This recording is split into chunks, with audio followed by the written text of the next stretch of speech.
Join ಆಗಿದ್ದು.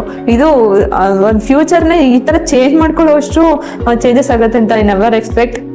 So ನಂಗೆ ತುಂಬಾ ಖುಷಿ ಆಗ್ತದೆ ಸರ್ ಕಡೆಯಿಂದ. ನಂಗೆ ಸರ್ಗೆ ತುಂಬಾ ತುಂಬಾ ಥ್ಯಾಂಕ್ಸ್. ಅಪ್ರೆಂಟ್ಸ್ ಇಂಗ್ಲಿಷ್ ಅಕಾಡೆಮಿಗೆ ಬಂದು ಜಾಯಿನ್ ಆದ್ಮೇಲೆ ವಾಟ್ ಐ ಲರ್ನ್ಡ್, ಅದರಿಂದ ನನಗೆ ಏನು ಯೂಸಸ್ ಆಗಿದೆ, ಏನು ಬೆನಿಫಿಟ್ ಆಗಿದೆ ಅಂದರೆ ಇಟ್ ವಾಸ್ ಹ್ಯೂಜ್ ಬೆನಿಫಿಟ್.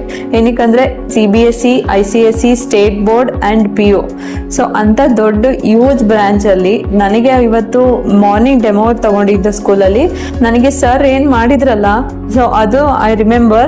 ಅದನ್ನು ನಾನು ಹೇಳ್ತಾ ಹೋದೆ. ಒಂದು ಬೋರ್ಡ್ ಪೂರಾ ಗ್ರಾಮರ್ ಬರ್ದಿದ್ದೀನಿ, ನನಗೆ ಗೊತ್ತಾಗಿಲ್ಲ. ಆಮೇಲೆ ಪುನಃ ರಬ್ ಮಾಡುವಾಗ ನೋಡಿದಾಗ ನಾನು ಅನ್ಕೊಂಡಿದ್ದೆ CBSE ಆ ಸ್ಟೇಟ್ ಕೊಡ್ತಾರೆ ಅಂತ.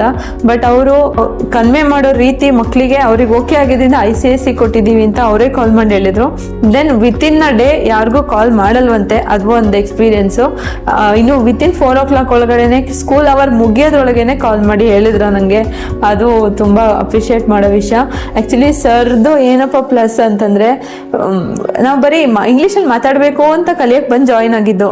ಇದು ಒಂದು ಫ್ಯೂಚರ್ನೇ ಈ ಥರ ಚೇಂಜ್ ಮಾಡ್ಕೊಳ್ಳೋಷ್ಟು ಚೇಂಜಸ್ ಆಗುತ್ತೆ ಅಂತ ಐ ನೆವರ್ ಎಕ್ಸ್ಪೆಕ್ಟ್. ಸೊ ನನಗೆ ತುಂಬ ಖುಷಿ ಆಗ್ತದೆ ಸರ್ ಕಡೆಯಿಂದ. ನಂಗೆ ಸರ್ಗೆ ತುಂಬ ತುಂಬ ಥ್ಯಾಂಕ್ಸ್.